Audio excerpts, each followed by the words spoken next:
Tonight we're continuing, let's see where we left off. With Chapter 13. When Megamind was certain he had lost Titan, he relaxed. But just for a moment. The hero he had created was nuts. This wasn't sure how the game was supposed to be played.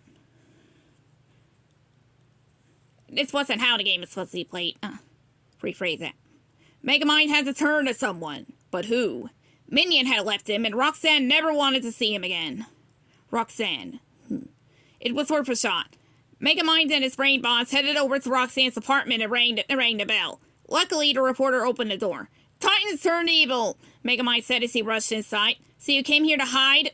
Roxanne asked. Just then he heard a voice from outside. I've got to tear the city apart until you come out. It was Titan. And he was desperate to find Megamind. Megamind quickly shut the windows and blinds. I just need some more of Metro Man's DNA, Megamind explained to Roxanne. He thought that Roxanne might have some of it around her place. A lock of Metro Man's hair, perhaps? Roxanne didn't understand. If Megamind had given Titan his powers, then why couldn't he just take them away? But Megamind couldn't do that. He had misplaced his invisible card the night Roxanne dumped him. And what was in the car? The infuser gun. Without the infuser gun, he couldn't turn Titan back into Hal. Megamind walked over to the window and opened the blinds. Roxanne walked over next to him and looked outside. Down below, Metro City was a mess. Buildings were burning, cars had crashed, the place was on the brink of ruin. Isn't that what you always wanted? Roxanne asked. You used to love terrorizing the city. Why decide to change now? Because you're not the one doing it? All I wanted was to put things back the way they were, when there was good in the world. When Metro Man was still alive. Megamind told her. I made a mess of things, Roxanne. I just need to fix this. I don't have anything, Roxanne said. Megamind hung his head. Seeing this, Roxanne softened a bit. Maybe Megamind wasn't so bad after all. She wished that she could help him, but she didn't have anything of Metro Man's. Then she had an idea. We could always try his place. His place? Megamind asked him. This was it. Roxanne knew where the hero used to live. Megamind and Roxanne got into the news van and drove away from the destroyed city. They drove past a dead-end sign on a secluded mountain road. And continued until they came to a little red schoolhouse. This is it, Roxanne announced. Megamind was shocked. It was the same little, red schoolhouse he and Metro Man had attended when they were boys. The same one that Megamind had tried to destroy. So this is where he hid it. Megamind and Roxanne entered the building and walked down a long, tall corridor. Wow, I don't remember it being so big on the inside, Megamind commented. You know, Roxanne started. I think there's an apology in order for the other night. Okay, that would be nice, but let's see. Make it quick. No, we have much more pressing matters to deal with, Megamind told her.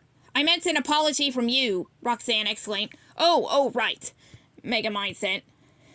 Megamind and Roxanne reached a door and opened it. Megamind couldn't believe his eyes. The walls were covered with photographs, news articles, and other memorabilia of their battles over the years. Megamind was shocked that Metro Man had actually kept all that stuff. What should I be looking for? Roxanne wanted to know. No, anything. A dandruff, a lock of his hair, chewed gum, a half-eaten sandwich. Megamind listed. Well, we'll start looking in here, Roxanne said, walking into Metro Man's dressing room. There was always that mutual respect between us, Megamind said, his eyes filling with tears.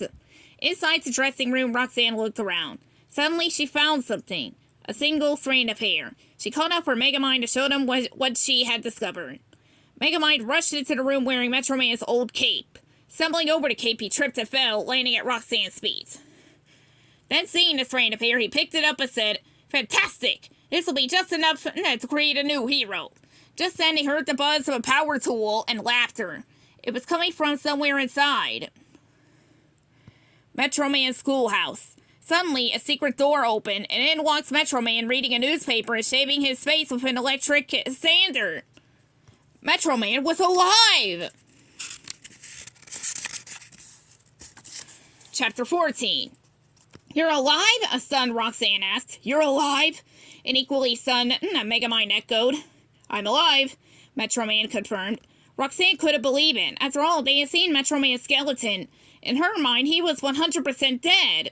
Megamind was still in shock. He reached out to touch Metro Man's cheek. Are you a ghost? Okay, it all started back at the observatory, Metro Man started to explain. While we were still bickering, he went on to tell them that on the day Megamind kidnapped Roxanne again. Let's see, the plan was for him to stop Megamind again, but something was wrong. His head wasn't really in the game. He realized that they had played the same silly game so many times that the challenge was gone. He knew how this one would end. He'd rescue Roxanne and once again be the hero. I began to realize that despite all my powers, each and every citizen of Metro City had something I didn't. A choice, Metro Man said. Megamind and Roxanne listened carefully to what he was saying. It was true. Metro Man only had one role to play, that of a hero. But what about what I wanted to do? Metro Man asked. Then it suddenly hit me. Let's see, what am I doing with my life? No one said this hero had to be a lifetime gig, but you can't just quit either. That's when I got the brilliant idea to fake my death. So Metro Man just pretended that his weakness was copper. Then, using his super speed, he flew off to a nearby nursing school and borrowed a skeleton. And when the real observatory was hit by the death ray beam and exploded, Metro Man threw the skeleton toward the fake observatory. Metro Man was finally dead, Metro Man concluded. A Music Man was born, he added. Music Man? A confused Roxanne asked. Metro Man flashed his shiny white teeth. That way I could keep my logo, he joked. I was finally free. Let's see, to get in touch with the only thing that has ever truly challenged me. The music. That's my true power. Let's see, weaving lyrical magic. Check this out. And with that, Metro Man began to sing. You're horrible, Roxanne said, covering her ears. Granted you have talent, Megamind said, trying to change the subject. But there's a madman out there destroying your city. Metro Man shrugged. You know what I call? We say a madman destroying the city. There's ain't. Let someone else handle it. Roxanne was furious. How can you do this? The people of this city relied on you and you deserted them. You left us in the hands of him, she said, pointing to Megamind. No offense, she added. Megamind shook his head. He wasn't offended. In fact, he totally agreed with Roxanne. They needed Metro Man's help. People just take heroes for granted. I'm done with the whole game, Metro Man told him. La la la, Metro Man sang. I moved on. You should too. Megamind was deflated. It was no use. Metro Man was out of the game. It was over. Megamind and Roxanne said goodbye and left Metro Man alone with his music. Megamind and Roxanne climbed up a hill and stood there looking down at the city. They needed time to think. Well, at least we got what we came for, Roxanne said, motioning towards the strand of Metro Man's hair that Megamind was carrying. We could do it on our own. Suddenly, Megamind let go of the hair. Roxanne was stunned. What was Megamind doing? They needed the hair to get Metro Man's DNA, and they needed the DNA to create another hero.